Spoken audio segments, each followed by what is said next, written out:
তো কি পেলাই আছো এইবোৰ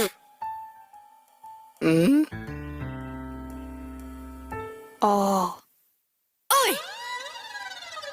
কি হৈছে কি পেলাই আছো এইবোৰ কি জোৰকে কোৱা একো শুনি পোৱা নাই ঐ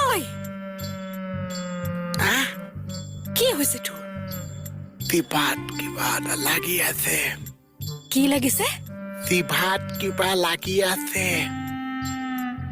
জিভাত দাঁত লাগি আছে কি হৈছে এইবোৰ তই কান্দিছ যে কি হ'ল ভাং খালে উইব চূণ খালে ডাকিব আমাৰ ভনীক নিবলৈ থানু দাদা এইবোৰ কি কৰি আছো কিবা খালি নেকি